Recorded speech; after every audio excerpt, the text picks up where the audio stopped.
Hello, good morning, sir. Okay, good morning. Is everyone already here? Yeah. Okay, wait.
Wait a minute.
Testing.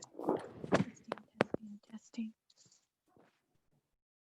Not hearing myself. What's wrong?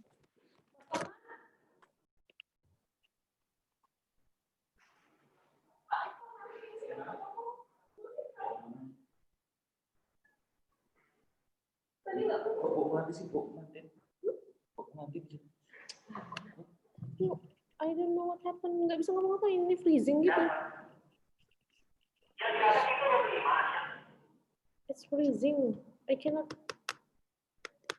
do anything for this one. Tuh. Ini udah share tadi. Stop share dulu. Ini ya. Ya, aku shutdown ya. Terus coba first code.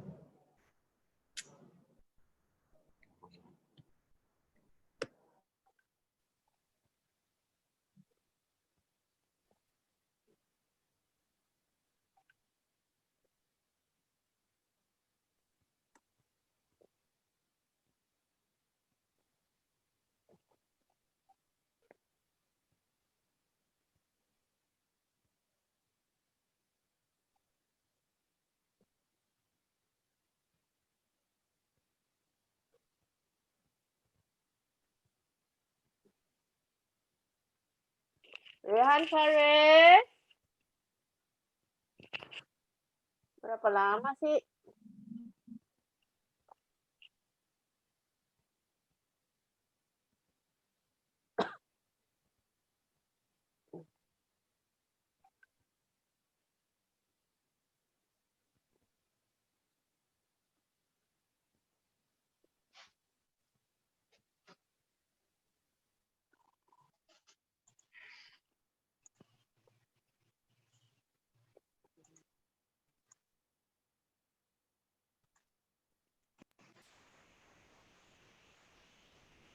Hello, hello, hello.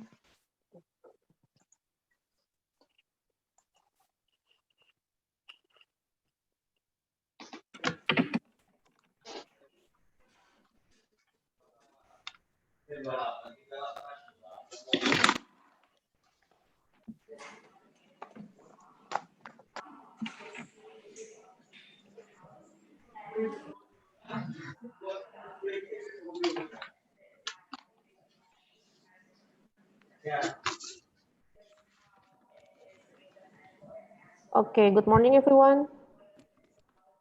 Morning. Is everyone already here, or should we wait for the others?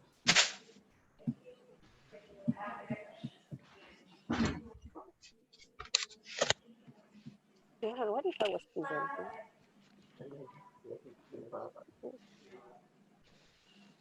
What's wrong with that? It's not professional. Okay, maybe we can start. Yeah. This one, wait a minute.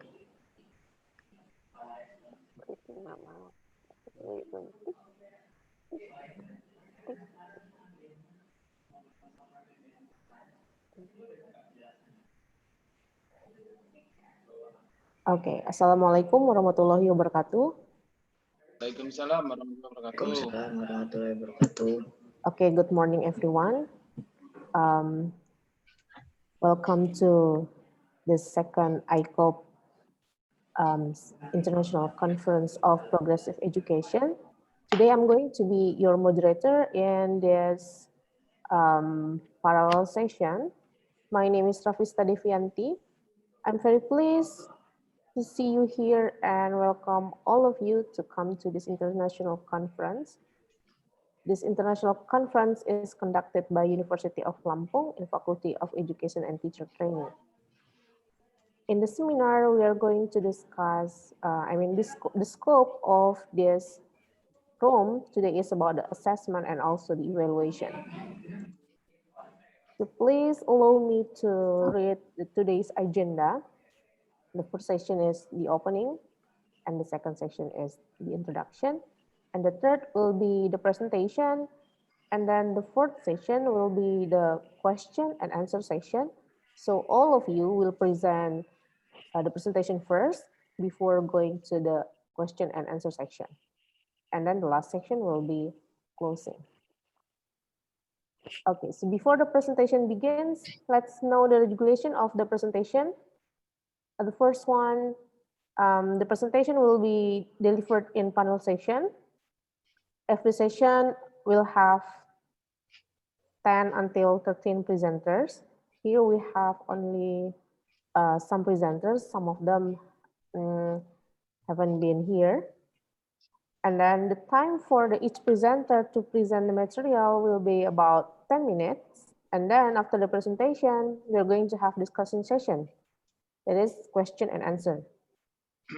I hope all of you will get the proper question from all of the audience and also the other presenters. And then maybe 3 or 4 questions will be enough. And then the next agenda will be the presentation session. You have already got the rundown from the committee. So the first presenter will be Ibu Irma Lucianggraini. Ibu Irma, are you here? Yes, I'm here. Okay, so I'll give you 10 minutes to present your paper. You can start sharing the screen and okay, time is yours. Yes, thank you. Assalamualaikum warahmatullahi wabarakatuh. Hello everyone. I want to presentation about my paper.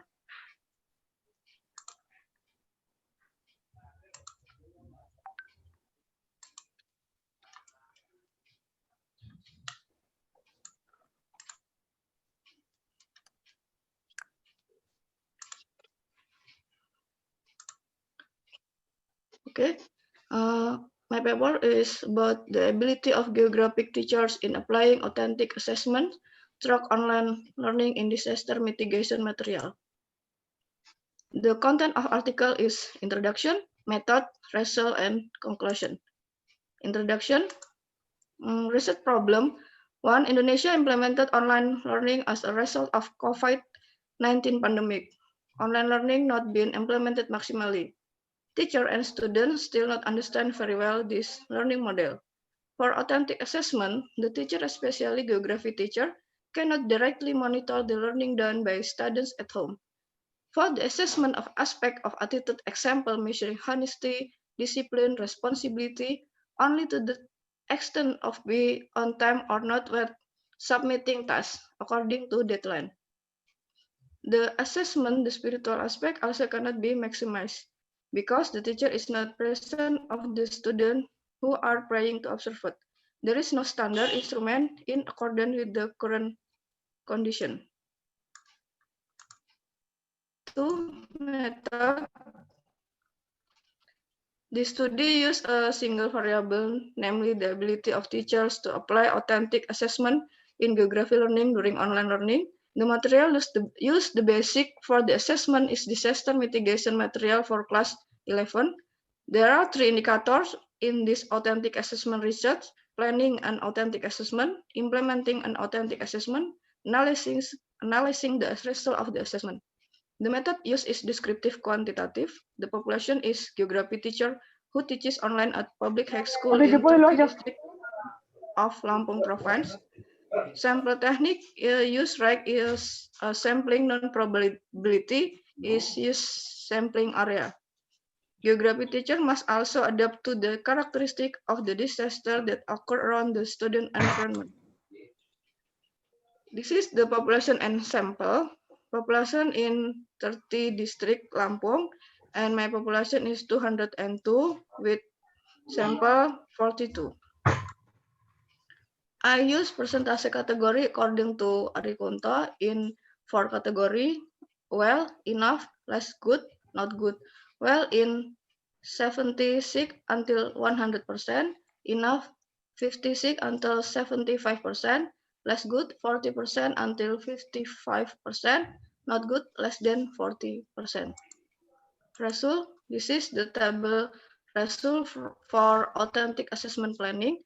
Research result shows that the geography teachers in Lampung for authentic assessment planning for disaster mitigation material is well on the 7 sub-indicators, like integrated assessment plan referring to the syllabus and lesson plans, develop criteria for achieving basic competence as a basis for assessment, determine assessment technique and instrument according to the basic competence achievement, analyzing the quality of the assessment instrument by referring to the instrument requirement and using the reference criteria, make plan for assessing student attitude through self-assessment of student through timelines in collecting the assessment given, set the weight of the assessment according to current condition, and establish minimum scoring criteria.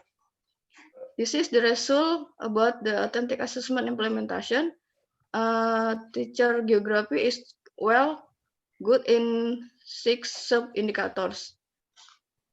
And then this is authentic assessment result for disaster mitigation material is well on the sub-indicator in foreign sub-indicator like constraint by time in the assessment, difficulty in applying attitude and spiritual assessment, feeling bored with too many points in assessment, and not maximal in carrying out and complying in authentic assessment. Conclusion and suggestion. For the implementation of authentic assessment, geography teachers are good at carrying out assessment activity using the assessment procedure that have been made. Suggestion, geography teacher must ability adaptation with the authentic assessment in online learning. That's my presentation. Thank you.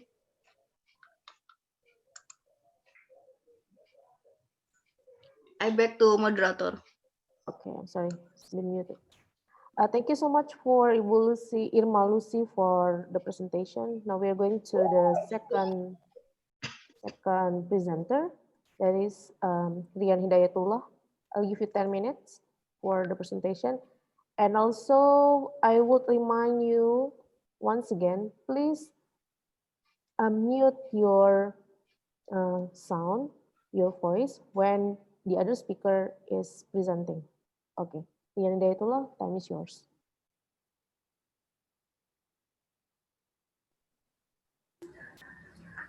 Okay, thank you, moderator. Is it my voice clear? Okay, Assalamualaikum warahmatullahi wabarakatuh. Waalaikumsalam. Waalaikumsalam warahmatullahi wabarakatuh. Abi pun. Iya, Bun. Yeah, thank you for the times. First of all, before delivering my papers, my name is Rian Hidayatullah. I'm a lecturer in the University of Lampung, especially in the Faculty of Teacher Training and Education, in the music education. Ladies and gentlemen, as we know that the online learning now it's extremely spread out, and sometimes mostly they're using several platforms. I will share screen my first my presentation.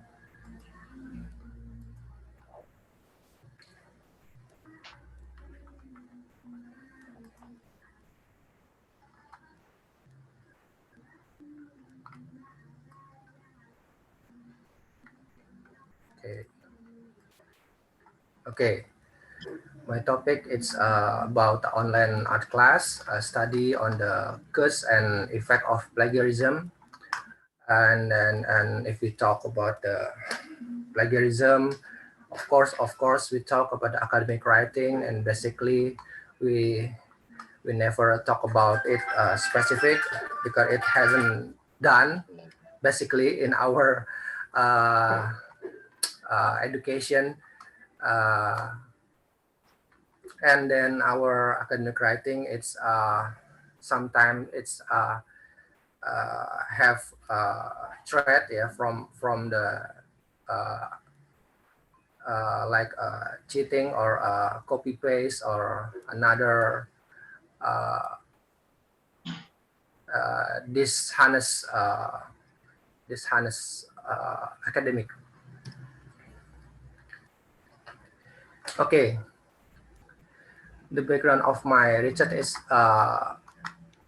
the first it's we talk about the distance learning is extremely increasing, yeah, lately in this pandemic era, because many institutions, many lecturer, many teacher are using let's say kind of Zooms meeting, using Google Classroom, etc. And then the secondly, the abuse of media and technological equipment to teach, yeah. And besides the application, the platform it's have some advantages, and we have deal, yeah, with some cheating in the context of writing. And the third, the art class are not the focus on the today's curriculum. We talk about the education. It starts from the primary school, junior high school, senior high school. Sometimes the art classroom, it's not the primary course, yeah, that school offers. Sometimes art class is just the giving another experience of art, yeah, of arts and music, not to how to say it, not to how to growing their skills, not to the growing their critical thinking or something, but just to in the context of increasing the experience of the aesthetic experience. And the last but not least, the lack of literacy in using internet tools and academic writing. Our research method using application called plagiarism checker, and then we have two types of data. The first, we collect the data from the internet to investigate what the most website or repository or open educational resource that might visit most of students. So the other data taken through the Open University on the lecture classes, and then we using a Moodle platform and kind of the data collection using instrument like a questionnaire, and the second one is using a plagiarism checker application. So why students cheat on their class, on their teachers? The first data indicates that the student is copy pasting. Results show that qualification and time management were highly rated, and 51 students thinking of doing the assignment at the deadline. 45 thought this would be more effective and efficient. 45 thought the task given was too difficult. 18 students had the poor timing, and 19 felt they did not have an appropriate literature. 9 people admit that being lazy is the main reason to for they get their work done. This is kind of the problem, of our student, that until now we sometimes face this circumstance. Online plagiarism checking data, we were 18 students who had a high level of plagiarism. As we seen in diagram, the most student copy paste from the campus repository. In the Open University, it's called RBV, Ruang Baca Virtual. So the lecture command the student to finish their works, finish their essay, their paper by using reference. But in the student perspective, the using or utilizing this references, it's not goes well. So this is the gaps of the research, of our research. So students think they use official sources from the campus. Their sins are forgiven. So they don't realize that the copy paste, it's part of cheating. So the paraphrasing, it's one of the important thing have to teach to our student, because by using the paraphrasing, students can avoid this kind of cheating. The other data collection, we collect data by the side by side in application of a plagiarism checker. There is a feature called side by side. So we collect each of works of paper, and we screening the result of the discussion, the response of the assignments, and there are similarities in writing at the fairly high level. we code each of student by S1 to S31. The result indicates that S9 and S6 have 93%, S9 and S27 has 93%, etc. So this is the online source. The top 3 online source appears the highest level of plagiarism checker by online checking using these apps. As you can see, that's the repository of University of Open University. It's top level of the plagiarism. So this is our finding. The conclusion: in order to reduce plagiarism, there needs to be a new intervention and teaching strategies in managing online classes for students, of course. And many things happen in the classroom, and teacher focus on the how to make a student memorize course material, focus on learning outcomes, and somehow don't consider student involvement as well as the ideal classroom according that view. So digital literacy should be the main agenda of the university to reduce plagiarism. And the last, particularly in especially in arts classes, teachers need to design suitable online learning strategies to reduce cheating and writing. Thank you. Back to the moderator. Assalamualaikum warahmatullahi wabarakatuh. Okay, Waalaikumsalam warahmatullahi wabarakatuh. Thank you for the presentation, Bapak Rian Hidayatullah. So we're going to the third presenter, that is Bapak Sugeng Widodo.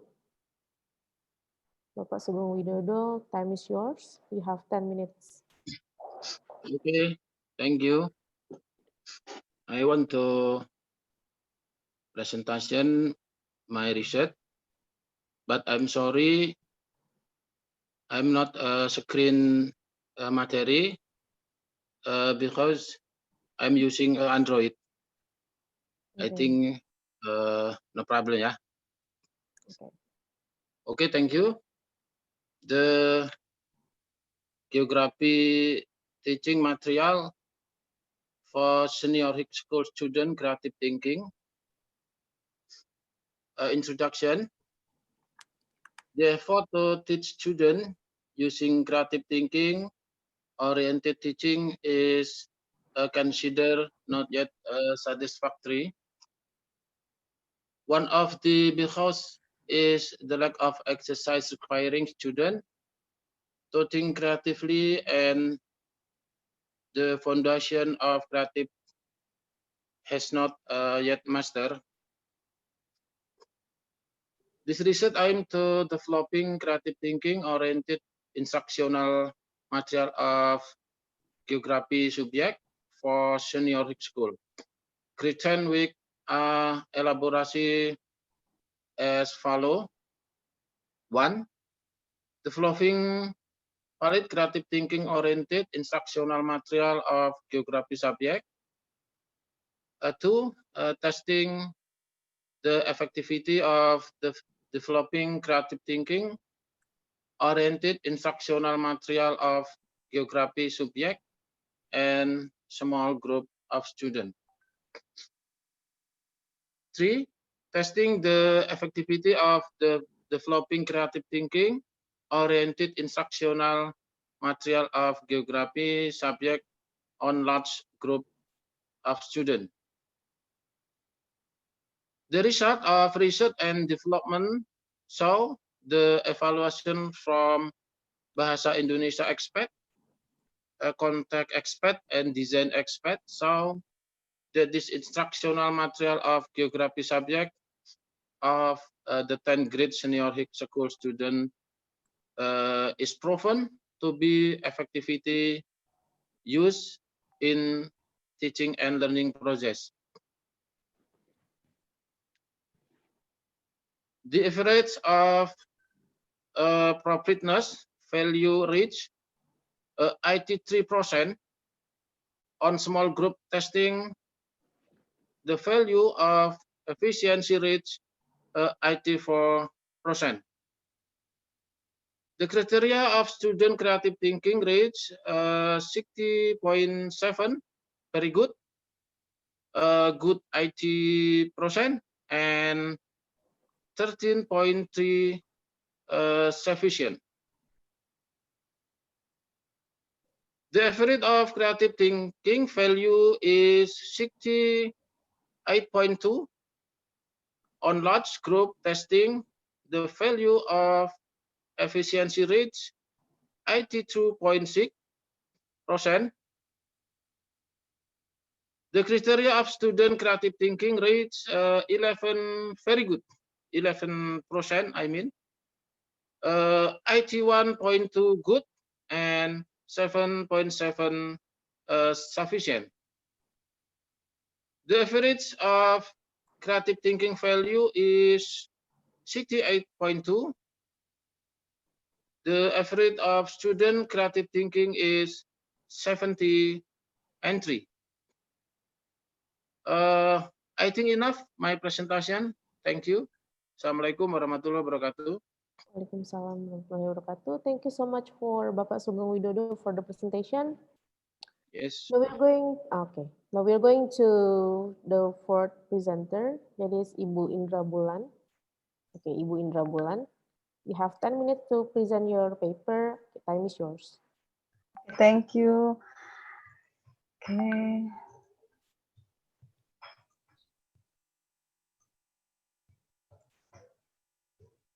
Okay, before that, Assalamualaikum warahmatullahi wabarakatuh. Good morning, ladies and gentlemen. My name is Indra Bulan. I'm from the Active Unila Dance Education Study Program. Today I will present my paper. The title is Application of Lampung Traditional Dance Assessment Instrument in Rudat Dance Assessment. Okay, the first introduction. Lampung is a very unique province with a wide variety of ethnic groups, both natives and immigrants. Of course, this present is our challenges for Lampung, how to maintain Lampung's original cultural art and develop amidst the plurality of society. Apart from the being of challenge, the diversity of cultural arts in Lampung is also an opportunity for research. There are a lot of cultural arts in Lampung and many are still in research.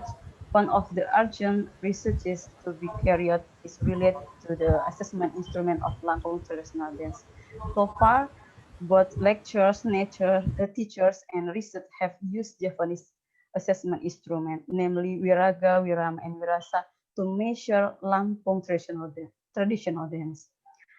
Lampung traditional dance assessment instrument have been found since 2015. However, it was only written in book form in 2016 and still needs continuous improvement until now. As for the indicator of assessment of traditional Lampung's art have been found, namely Upo, Bago, and Raso.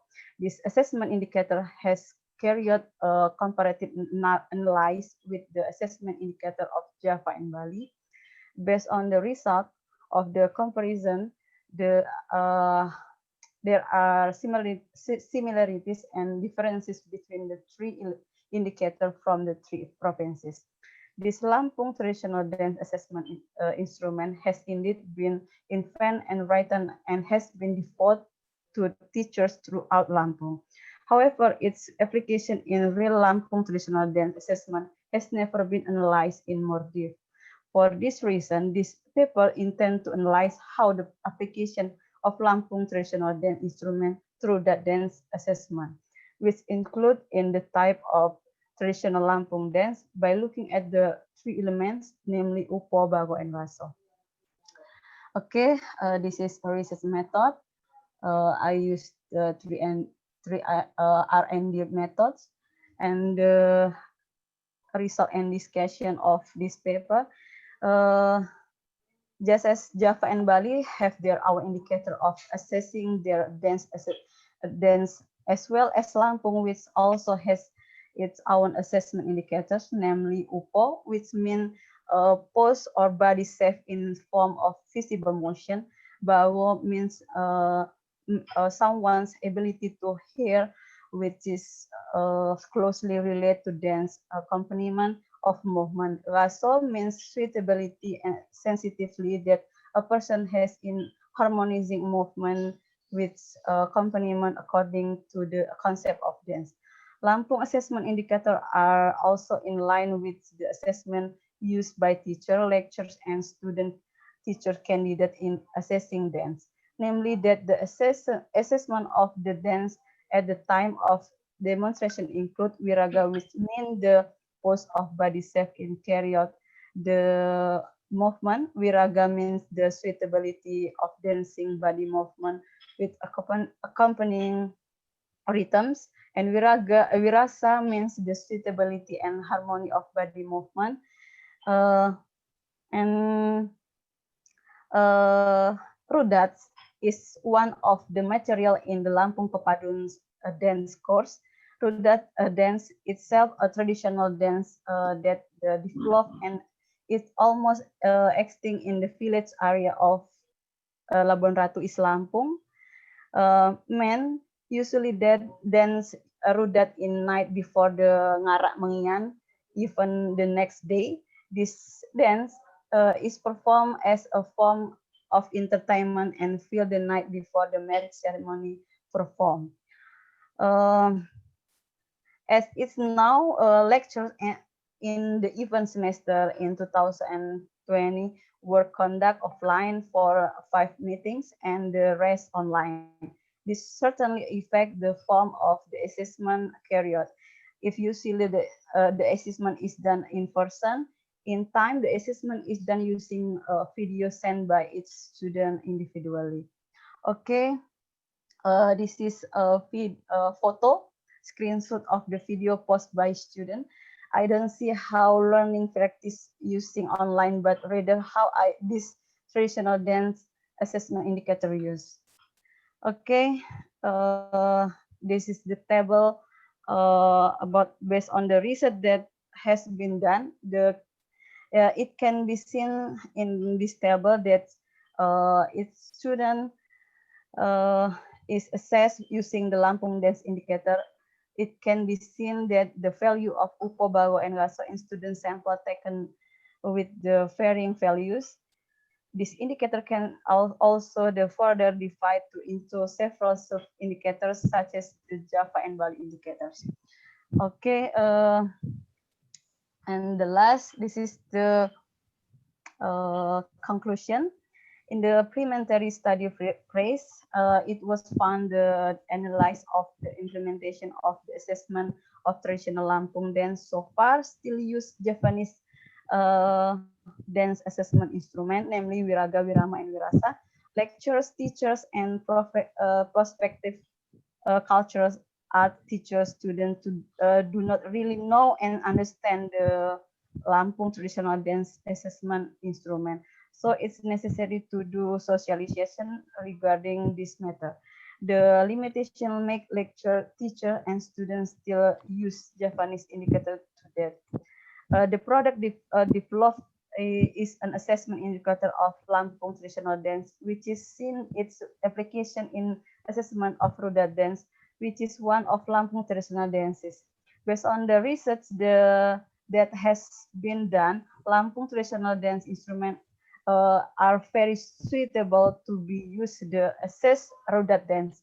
The UPO, BAGO, and RASO indicator represent indicator to assess student dancing abilities. This can be seen from the result of assessment using the Lampung indicator. We saw the student score are varied with the events distribution. Okay, maybe that. Thank you, moderator.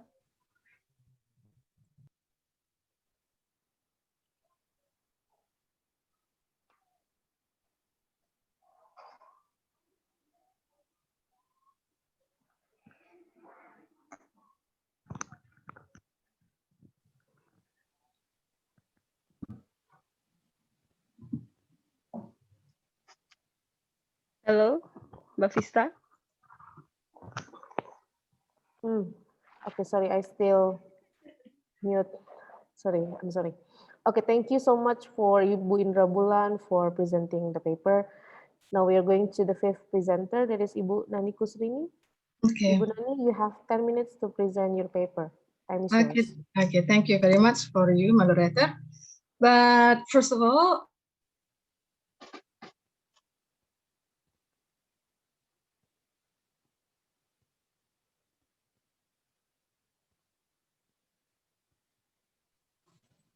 okay.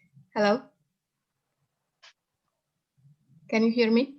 Yes, we can hear you. Okay. First of all, I would like to introduce myself. My name is Nani Kusrini. I'm a French lecturer at UNILA, Universitas Lampung.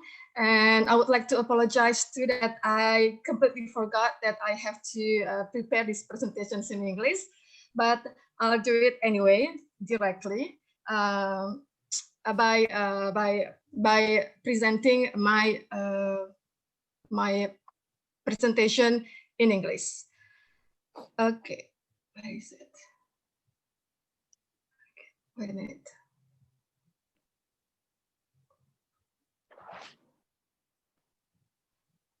Okay. Okay, can you see my slide? No?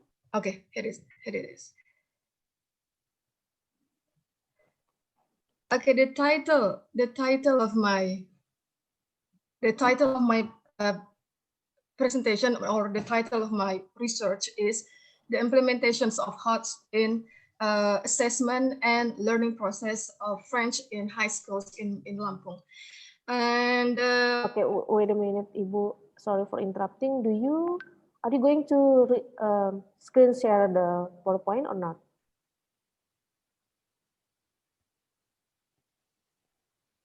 Ibu Nani. Okay. Because I'm sorry. I cannot see your PowerPoint. Are you going to share Can you screen or not? Can you No, I see it? cannot. No? No. Okay, wait a minute.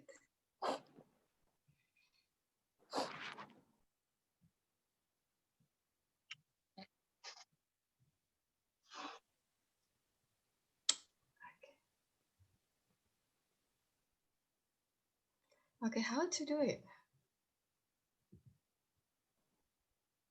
Okay. You can click share screen. Yes, I have already done it. Can you see it now? No. How about the others? Can you see the PowerPoint? I don't think so. Haven't see. I don't see it too. See it now? Hello? Yes. Can you see it? Still, I cannot. Yeah, I still cannot see anything. Have you setting the share screen before from the host? Okay, wait. Okay, now can you see it? Still I cannot see the. Okay, wait a minute. Okay, maybe without to make more efficient, then I'll just talk not without presenting my PowerPoint, because it is in Indonesian too, so it's necessary to be shown, because some of you are not Indonesian. And why I did this research based, it all based on the fact, or the things that I would like to study more deeply about the implementations of HOTS. As we know that now in Indonesia, we use the new curriculum, that we call the curriculum 2013. And of course, because it is new and it's different from the previous one. And the thing that is very significant from the difference is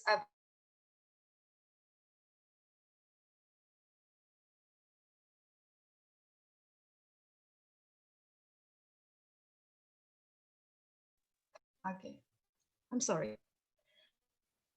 Can you hear me? Yes. Okay, and the the goal of the new curriculum is that Indonesia wants to prepare so that in the future we have a generation which who has the 21st century skills such as creative, critical thinking, communications, and collaborative. And if we talk about critical thinking, it has to do with the higher order thinking skill. As we know that this kind of taxonomy has been presented or has been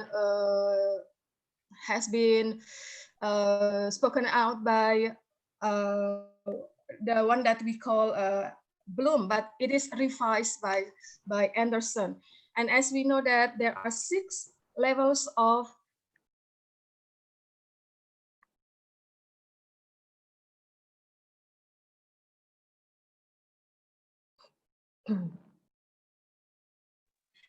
okay, it has something to do. It has I have problem with the signal. Okay, wait a minute.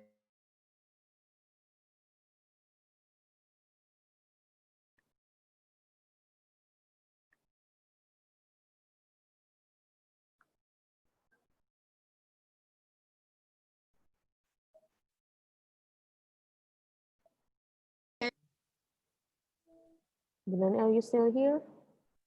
Okay.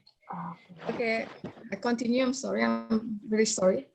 And as we know that for in taxonomy and taxonomy Bloom, we have 6 levels of cognitive levels, which are from the bottom is remembering, and then understanding, applying, analyzing, evaluating, and creating. Okay, why? Okay, another reasons why I took this subject as my research topics is because some of my students, university students, they come to me and show me some samples, some examples of questions given by the teachers, the French teachers in Lampung.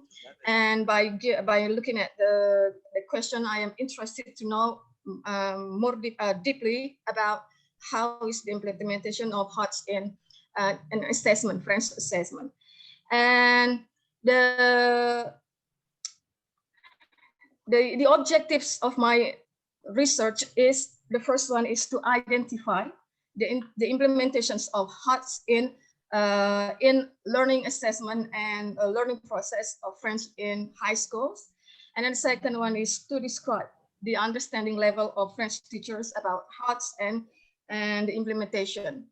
And for this research, I use some data which I use as the main source of data, which are the questions or the exam, the final exam, and the midterm test, the midterm exams of 4 or 5 schools in Lampung. As we all know, in Indonesia, English is the obligation, is a must. I mean, every schools in Indonesia must give English, and for French is only the second foreign language.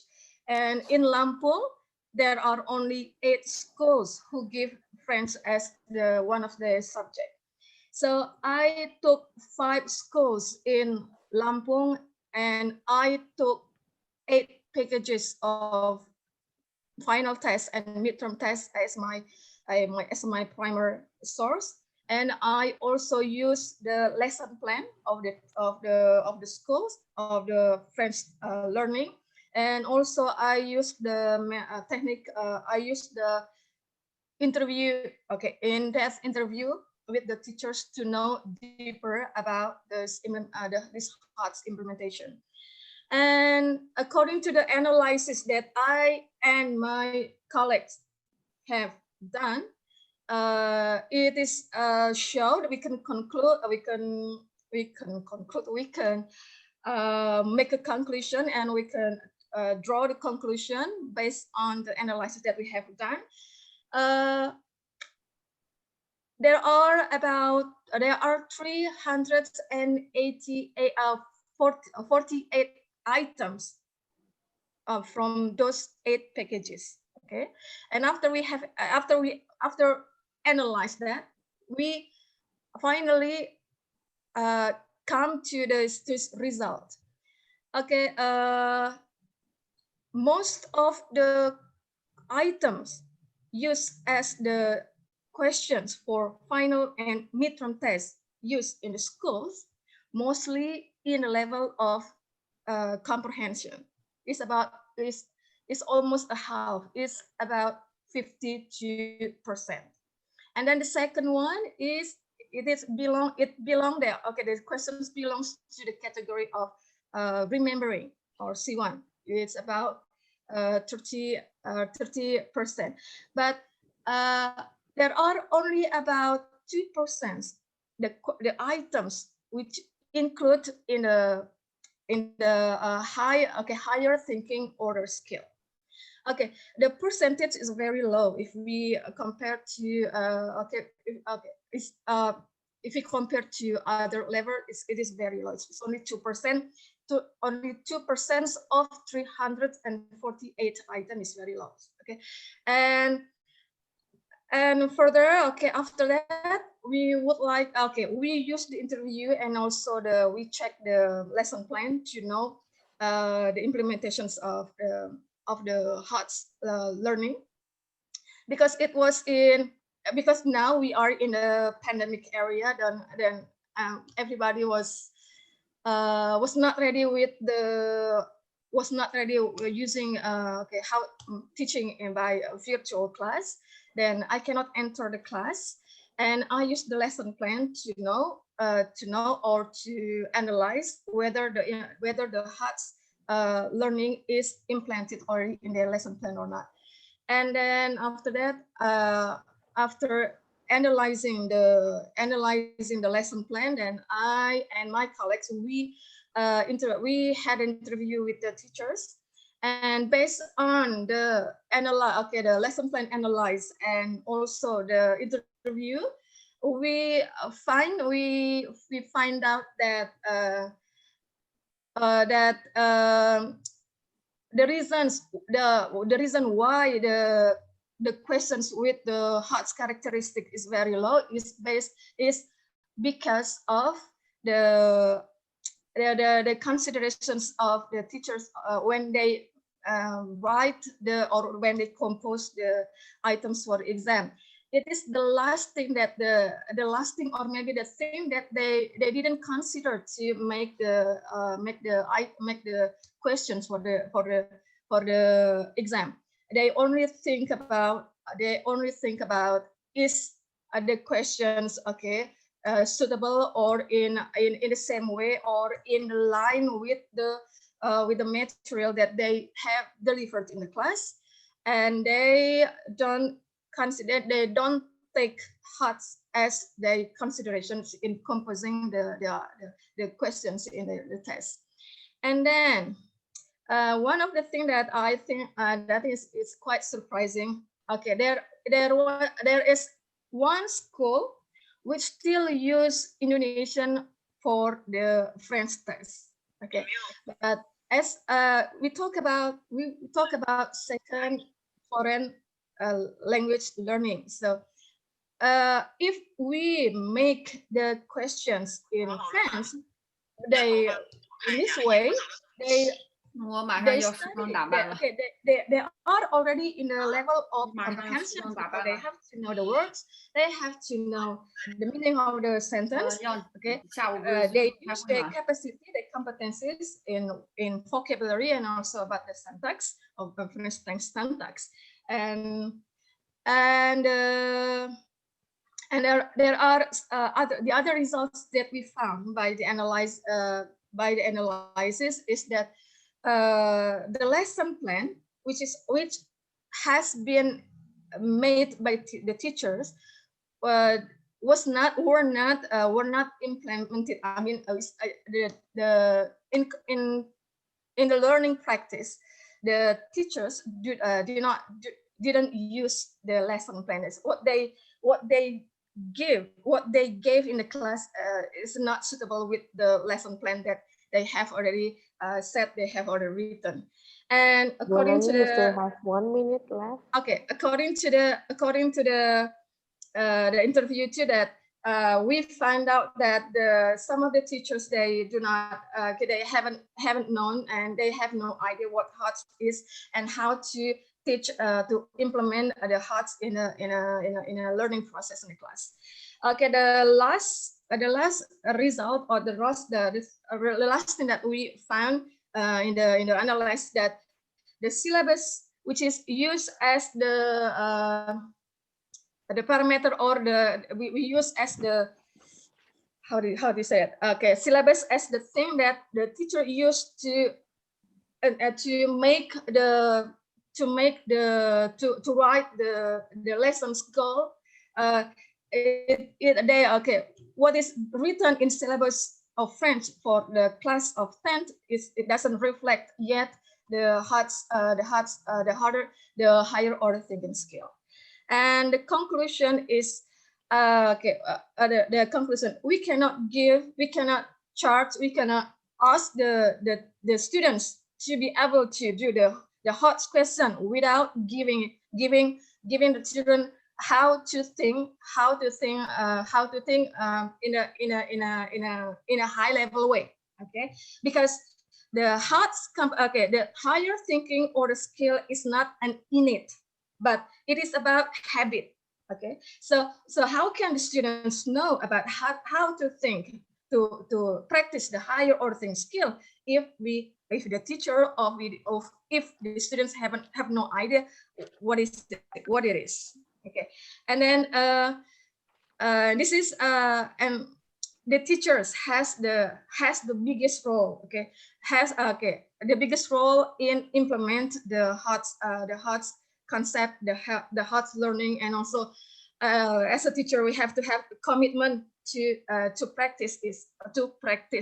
Okay, it's not only about understanding the concept, but it also about how to run a learning process by implementing the HOTS, and also how to compose the final test or the questions or the items based on the HOTS characteristic. Okay, thank you. Okay, thank you so much, Bu Nani. And then we are going to the next presenter, that is Bapak Suroto. So Pak Suroto has 2 papers. Are you going to present both of them in order, or are you going to present only one, Bapak Suroto? Bapak Suroto, are you here?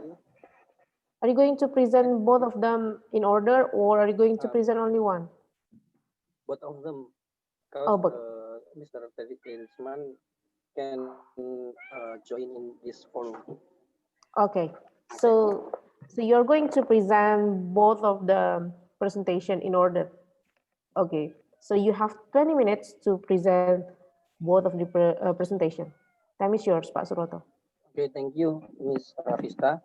The first one, I'm sorry, I can share screen my presentation, because the presentation from Miss Nani has oh yeah, Bu Nani, can you please okay, stop? I'm sorry. Okay. Yeah, share Okay. screen. Okay. okay. Okay, I've already. Okay.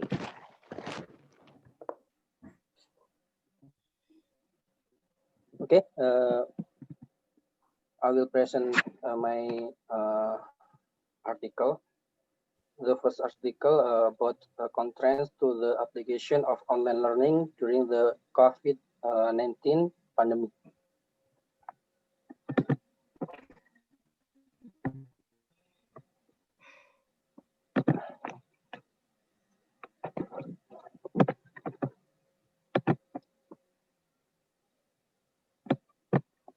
Introduction, the educational effort above have not been fully implemented properly. The real obstacle now is the outbreak of a pandemic caused by the coronavirus, COVID-19. In almost all part of the world, the impact of this pandemic is devastating in all aspects of life, as the impact of one of them in the field of education, especially in changing all process in classroom learning. Effort to prevent the spread of the COVID-19 virus. The one is circular letter from the Ministry of Education, Culture, or Kemendikbud of the day.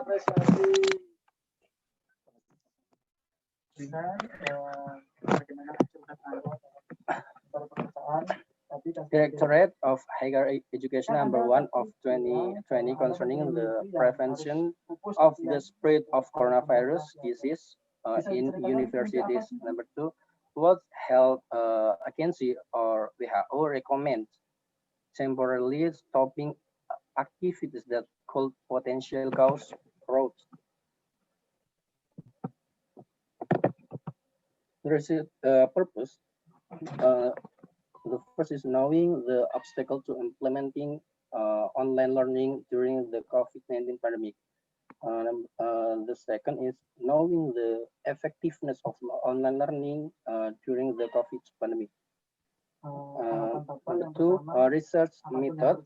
This research as a descriptive verification research will with expert factor research method and survey.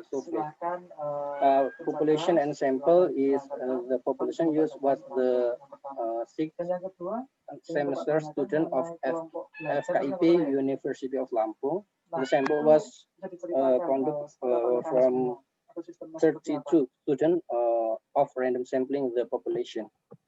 Data collection techniques with observation, documentation, interview, and questionnaires. And a result and discussion from this research is based on the result of distribution of input variable questionnaires. The percentage distribution of learning input for aspect of learning material is in a good category, which make the obstacle in learning of input are media, teaching material, age, lecturer, qualification, and learning device. Based on a result of distribution of process variable questionnaires, the percentage distribution of the learning process in its implementation is in the moderate category, which makes the obstacle in the learning process are methods, media, suitably, guidance mastery of material, and giving motivation. Based on the result of distribution of output variable questionnaire, the percentage distribution of learning output in its implementation is in a good category, which makes the obstacle in the output of learning outcome are the suitable of the questions, the clarity of the question, and the use. This factor you ultimately result in optimal learning quality. The constraints that have been described in the research result are learning input, learning process, and learning outcome. Therefore, as educators, we must adapt our digital habits or digital native. #1 is third generation is different. They study, work, write, and interact with others in ways that are different from previous generation. Prefer reading blog than newspaper. Prefer to meet other people online. Go to library less often. They prefer to send instant message rather than pick up the phone. They adopt and play with pets online instead of playing with real pets. The majority of aspects of their life are mediated by digital technology. And the last for conclusion, the use of technology in learning is an irresistible necessity. Online learning will always be carried out if the COVID-19 pandemic has not ended. As educators, they also have the same obligation in managing the class with an online learning system, always adapting to the existing dynamic development. It is hoped that the finding of various obstacles in this study will be valuable input for educators in conducting online learning. Yeah, that's all about my first presentation. So I will continue with the second presentation.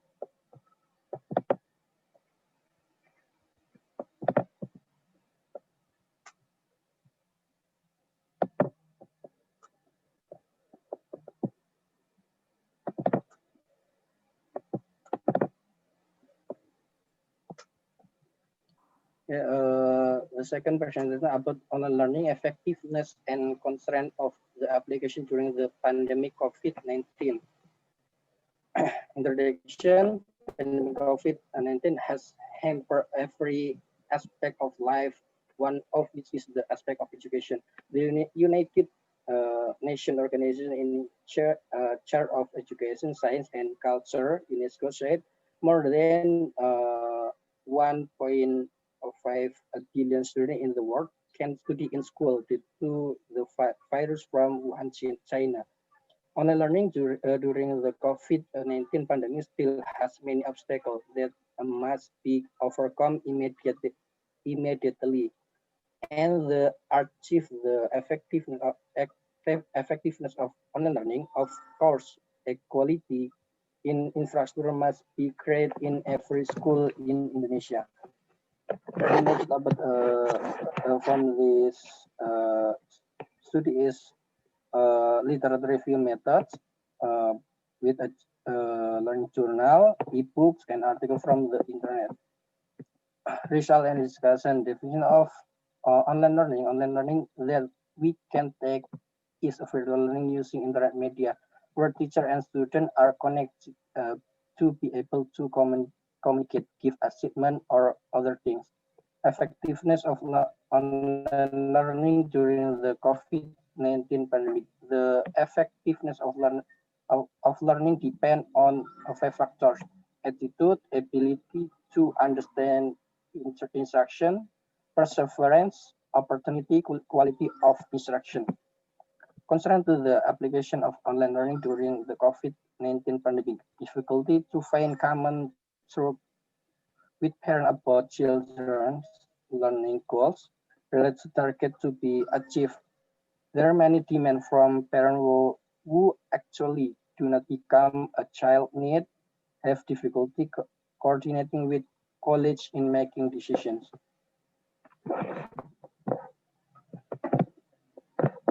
Result and discussion.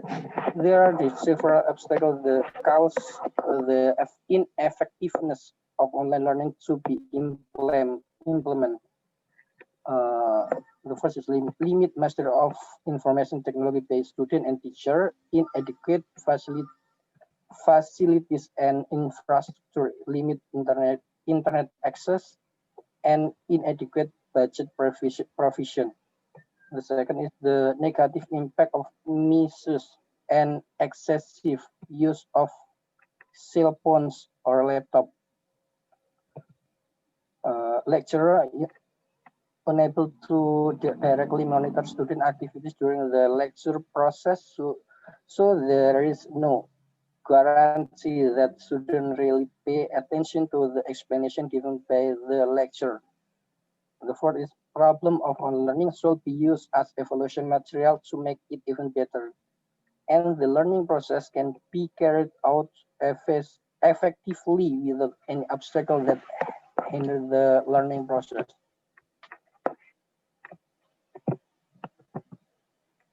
The conclusion about this result, this article is the COVID-19 pandemic has caused all aspects of life to be disturbed.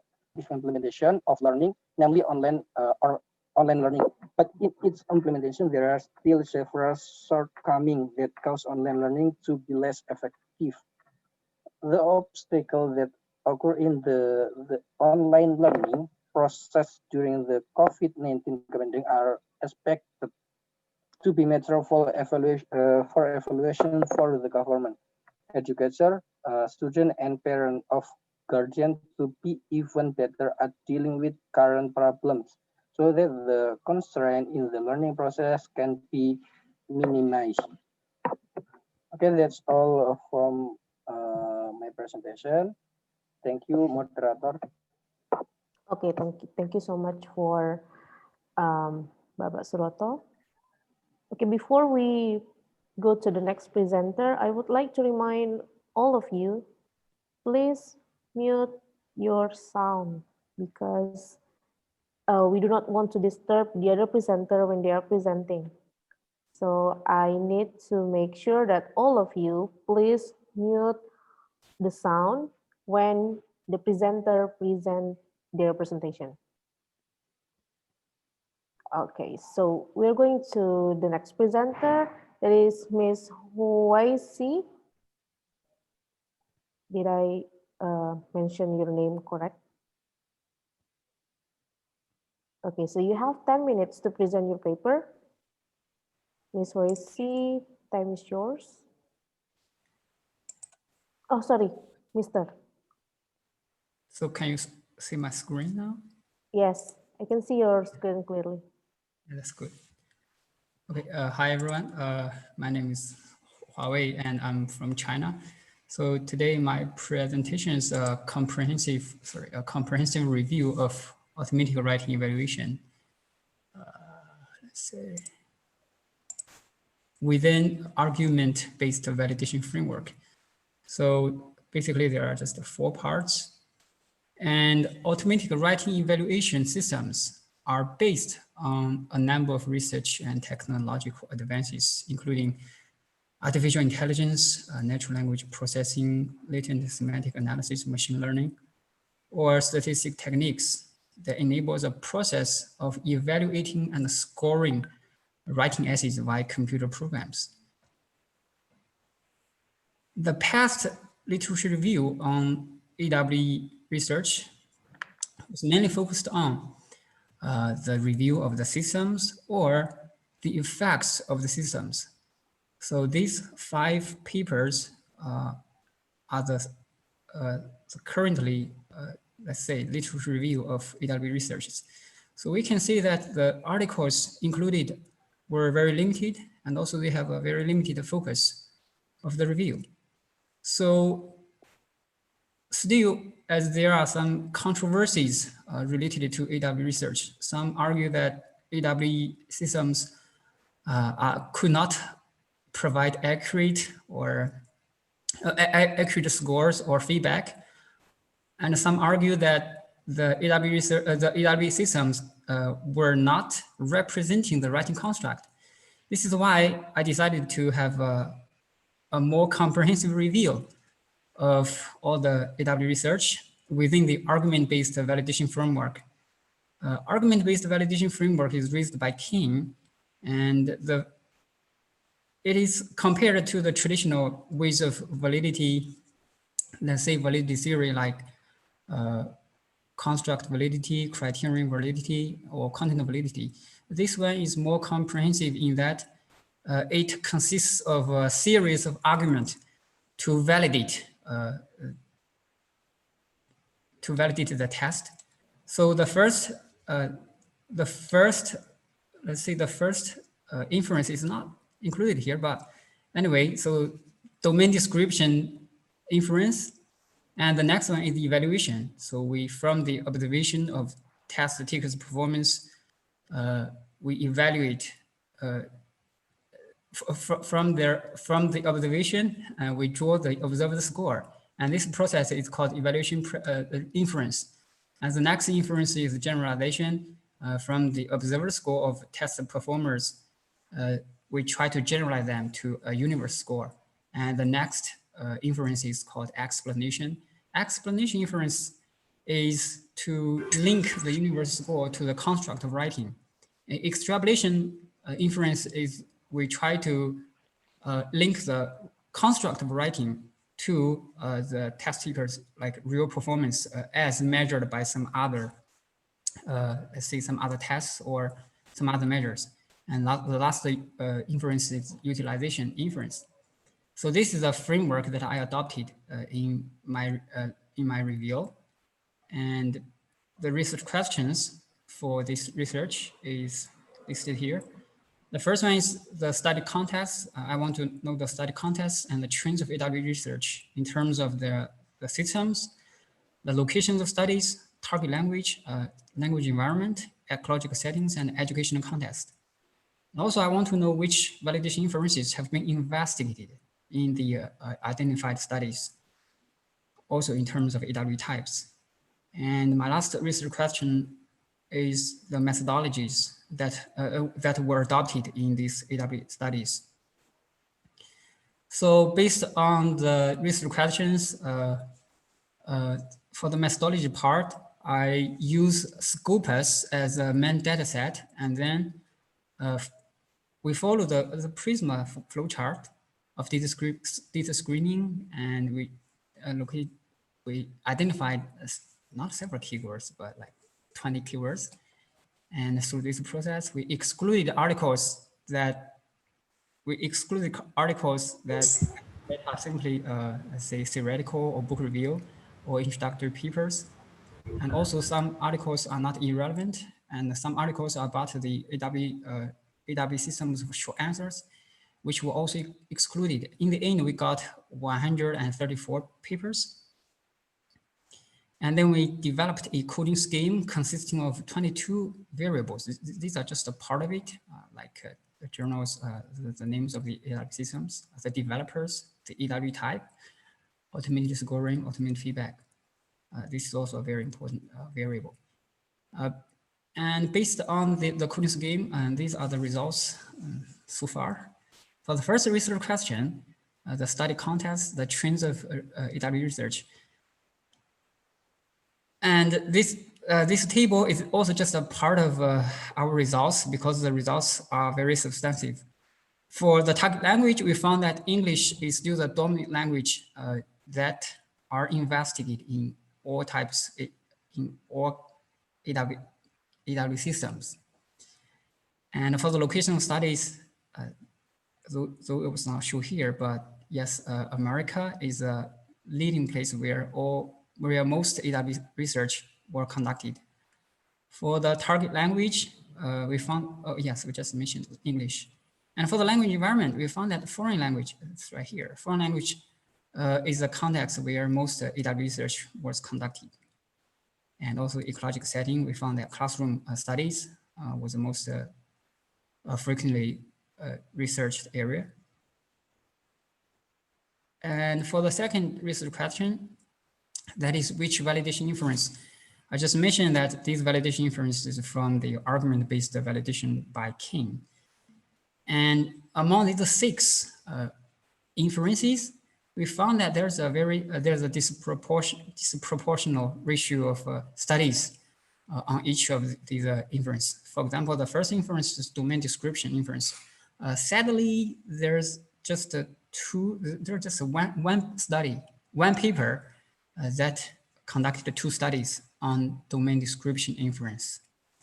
And most studies, I'd say that most studies, or almost half of the studies investigated the evaluation inference of both automated scoring and automated feedback.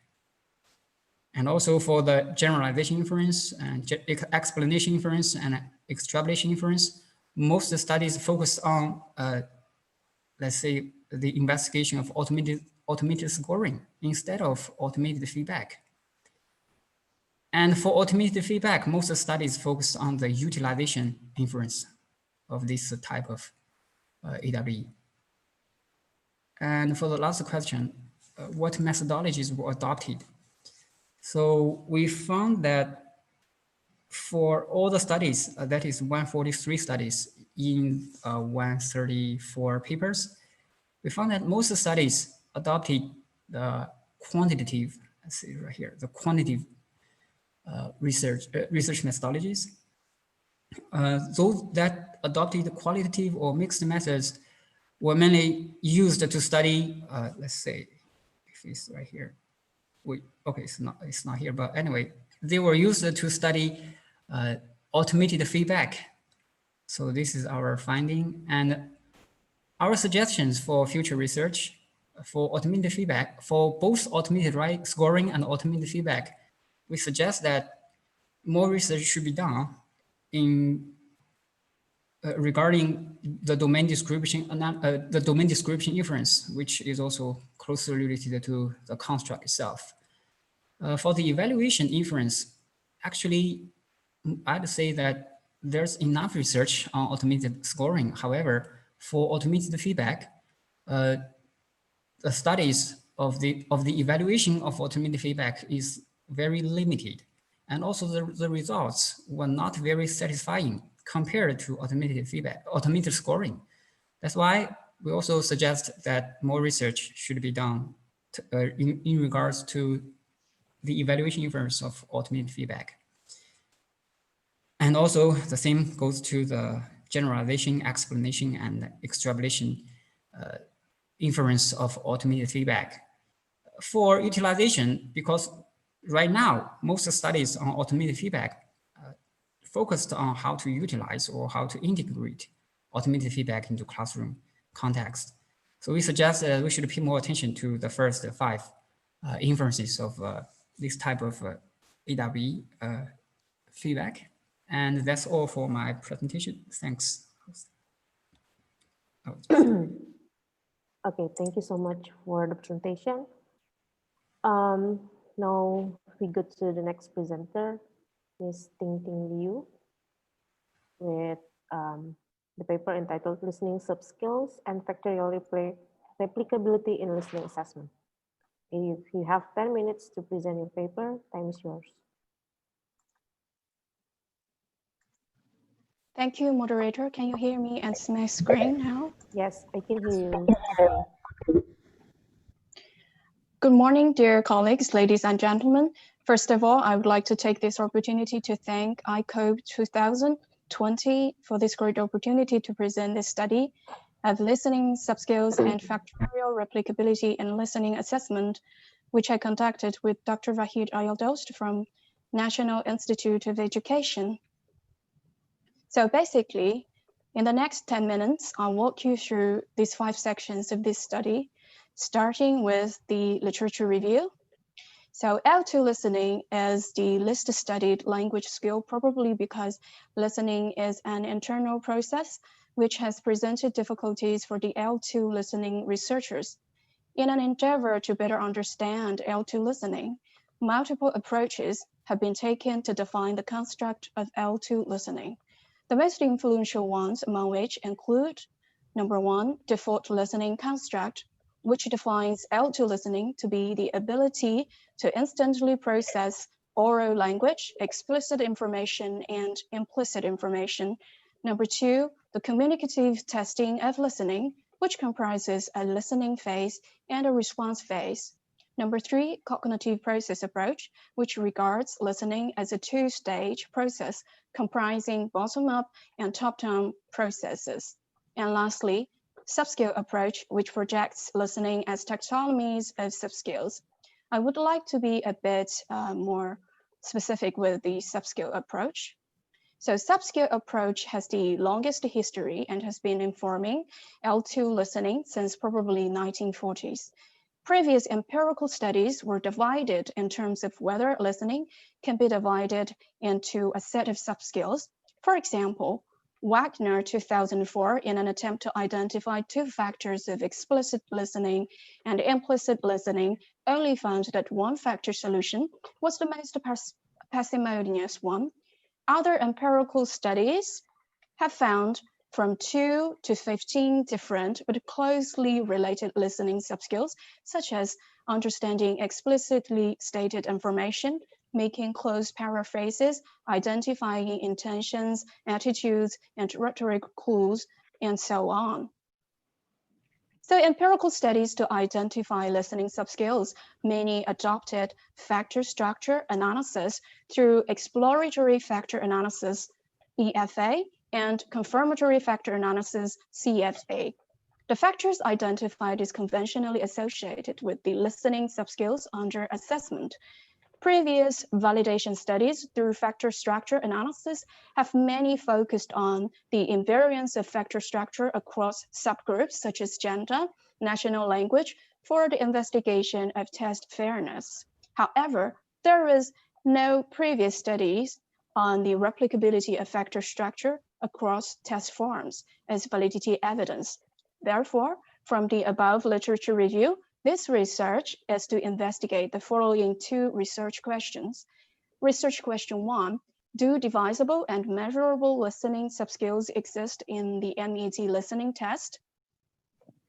And research question 2, can factor structure of the MET listening be replicated across multiple test forms? To answer these two research questions, the data we used in the present study were scored item responses in listening sections of 7 forms of MET provided by Michigan Language Assessment.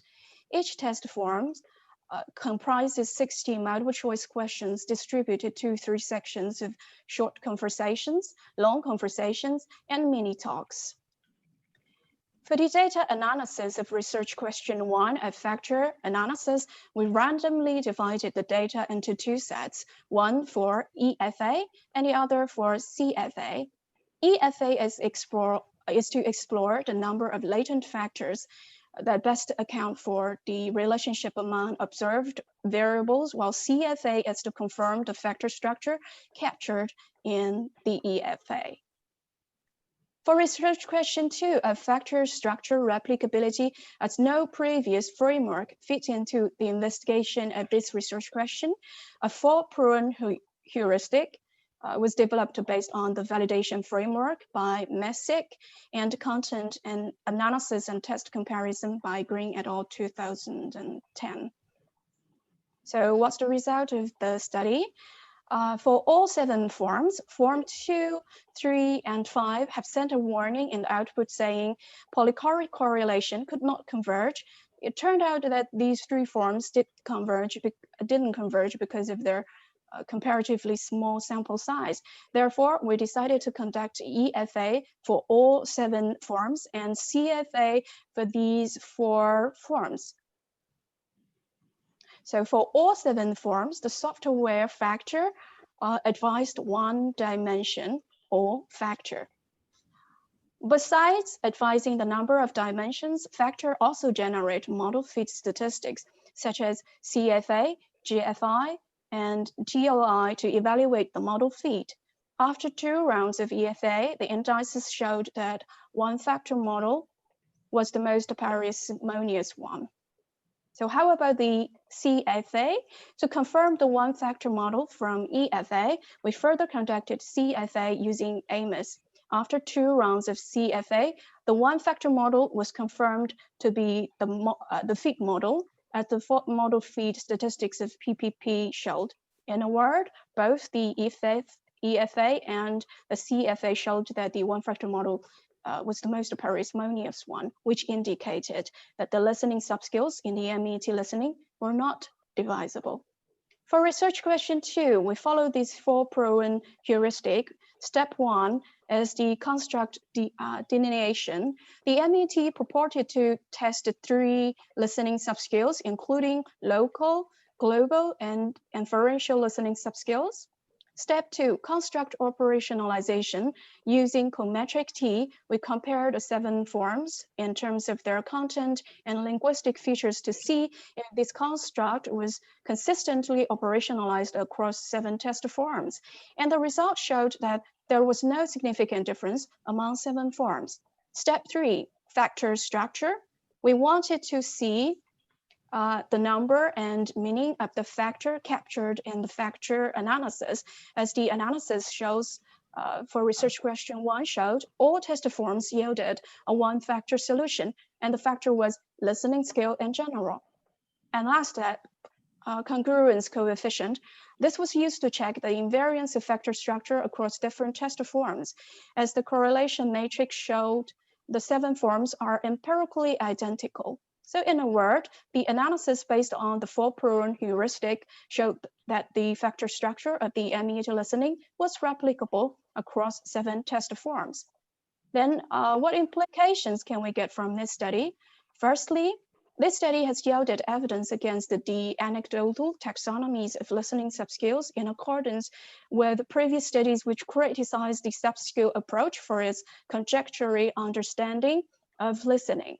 Second, this study has drawn our attention to the technical issue that establishing item-factor association in CFA based on expert opinion or qualitative analysis may inflate the number of factors. Lastly, listening is a highly complex internal process, and neurocognitive process approach can be adopted to understand listening using brain imaging techniques such as FNIR and eye tracking. Another important implication is about the application of this four-pronged heuristic in test development and test validation, with the first two steps be applicable for both test development and test validation, as they help to ensure the multiple test forms have statistically identical linguistic features which underlie the listening comprehension process. The last two steps of factor, structure, and congruence coefficient are solely used for test validation because of their use of empirical data collected after the test is administered. So as a conclusion, this study set out to answer these two research questions, and it has found the listening subskills are not multi-divisible, but replicable across 7 test forms of the MET. And the significance of this study is that it has contributed to our understanding of L2 listening construct and test development and validation. However, the study surely has its own limitation of using a large-scale test sample of convenience. In the future, we hope studies using brain imaging technology will be used to further understand L2 listening construct under assessment conditions. Here is part of the references of this study. In the end, we would like to extend our sincere thanks to Michigan Language Assessment for the data they've provided, and that's the end of the presentation. Thank you for your attention. Back to the moderator. Okay, thank you so much for the presentation. We're going to the next presenter, Esther Lucio. You have 10 minutes to present your paper. Time is yours. Thank you very much. Sorry, as one of the presenters, can I say something? Because Ting Ting's presentation and Esther's presentation are related. So what I just want to say is that Ting Ting showed that listening comprehension has one construct which can be measured, and then at the end she proposed that we can use brain scanning, eye tracking research in the future research.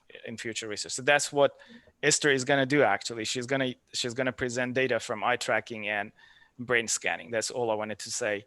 As a presenter, actually, I'm a co-presenter of both. So I just passed the time to Esther. She's going to present all. Okay, thank you, Dr. Bahid. Yeah, I want to say that also, like they were related. So thank you. Thank you very much for today, guys. So I'm going to present today understanding the cognitive process of taste taking and ongoing eye tracking and neuroimaging. So this is gonna be what we are gonna watch today. And so the aim of the research is to better understand the cognitive processes of neurotypical bilingual students. Also, we want to understand better the cognitive processes during English listening tests. So listening comprehension is the process of extracting meaning from oral, okay, and visual stimulus. And what we do is like we use bottom-up and top-down processes, which mean like we decode the message and then we build up the recode and recoding again using our previous knowledges. So for this research, we use while listening performance test. That is, we read and answer the question at the same time that the audio is playing. Okay, so we are multitasking. So some strategies that they use to pass this exam is not the same as real life listening. Also, there are some strategies they use, for example, keyword strategy. Students use keywords to answer the exam. And Dr. Wahidar discovered that there are more fixation and visit in the test item in WLP. So our research question is there any significant difference in the cognitive processes of listening under assessment conditions? So we are going to compare gaze behavior, so eye tracking, with neuroimages. So these are cool gadgets that we use for our research. These two here are the hardware. So this one you put in a computer. So this tool reads the eye's behavior. And this one, it's a cap that reads your brain oxygen. And these one are the software we use to prepare the data. Most of you, I'm sure that you know this software to analyze the data. And our participants are 29 participants. There are 15 females, 14 males. They are the age from 21 to 30, and they are university students. So Gottfried defined fixation count as the total number of fixation made in an interest area. So an interest area would be, for example, here, our question and the answer. Okay, and then the visit count, that is the total of number of visits we have in this interested area. So we have two possibilities how to solve this data. We can have the number of fixation here. So the bigger is the fixation and the smaller ones, or we can use temperature. Okay, fixation and visit are very similar, but they are different. Fixation is when you fix your eyes in a point for more like 60 milliseconds, and visit it will be just like a glance. Okay, so oops. For neuroimages, basically we collect this kind of data. Okay, we choose to analyze oxygenated hemoglobin that indicate brain activity, and we did in 3 regions of the brain that they are focused here in the left side. This is a mirror image. Okay, so you need to look for the other side, and we choose the DMPFC, IFG, and PMTG. And what of these colors means? Okay, so when we have this red color here, means like the brain has more oxygen, so it's using that part more active. Doesn't mean like the other parts are not active in our brain, means like this one is more active than the other ones. Okay, so you can see here we have 1 and 2 that they are super active, and then the others are not as active. Okay, so we can also see our data with this one. So this one, it's like the 20 channels we have here in our left side. And you can see like there like an electrogram or wave where we can see peaks of oxygen, so that is that it's active. Or also we can see these kind of colors telling us the different hemoglobins, like they are working. Okay.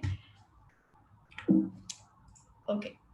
So we found, like in the gaze behavior, the fixation in both tests. We did 2 mini tests, okay, one called 9 and the other called 12, sorry.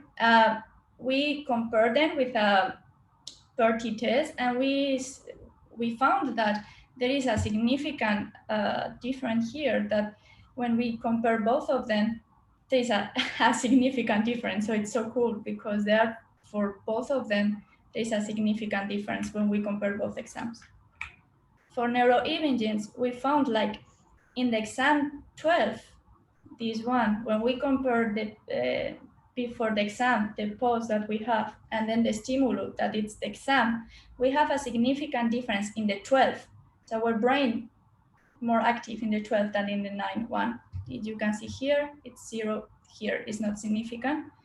In the second part of the brain, in the second region, it's both significant, and in the third one, it's only significant in the last one. So how we can translate this into our classroom? Okay, when we understand more the cognitive processes of our students in L1 and L2, what we can do is adapt the curriculums, or we can create new methods to help them with the challenge of listening tests. For example, we have to do multitasking. We are listening and writing at the same time, so we can create new methods to help them to understand better. So these are my reference for this presentation. Thank you very much for your time.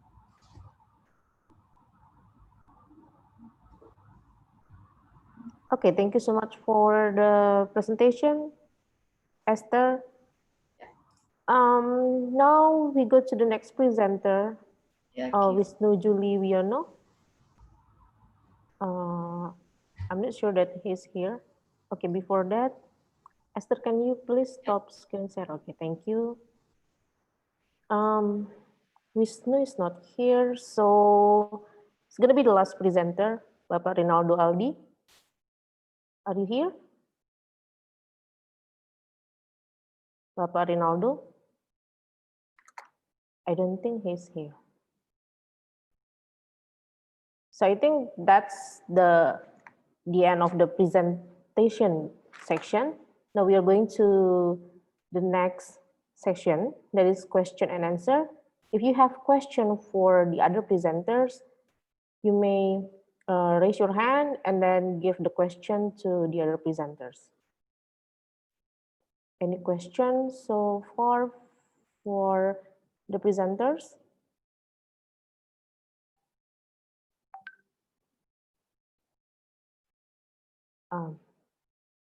Any question? So we have, actually in this room, we have 15 presenters, but 2 presenters seems that they will not come and present to this room. So we are going to the next section, that is question and answer from the audience and also from the presenters to the other presenter if you have question.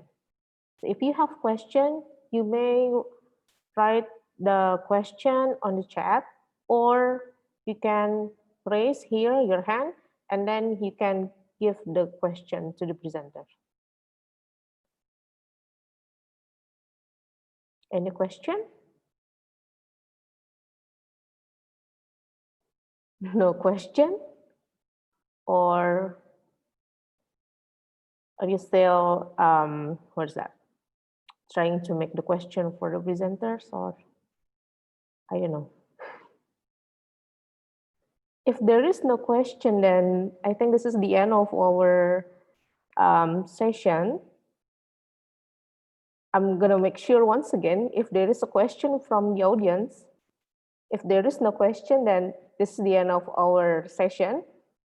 And I would like to thank you so much for all the presenters for the informative and also the interesting presentation, and to the participant who is not really active actually because no question, but that's okay. So I hope the seminar will be beneficial for all of you. And then after this parallel session, don't forget to rejoin the initial Zoom link that you have already attended in the first session, because we are going to have another 2 keynote speakers at 15:30 Western Indonesian time, because you will also have to fill out the form for the attendance list and also for the certificates. So it's highly hoped that you will be able to join again. Dan Bapak Ibu dimohon untuk dapat mengikuti sesi Zoom berikutnya yang pada jam 3:30 waktu Indonesia Barat, karena kita akan menghadiri, masih ada 2 keynote speaker lagi, yaitu Dr. Hisham dan juga Profesor Habil Andrea Bensik dari Hungari. Dan Bapak Ibu juga diharapkan untuk dapat mengisi attendance list, daftar hadir, dan juga untuk mengisi sertifikat. Okay, so I think that's it for today for this meeting. Thank you so much for your presentation. Assalamualaikum warahmatullahi wabarakatuh. You may leave the room. Thank you.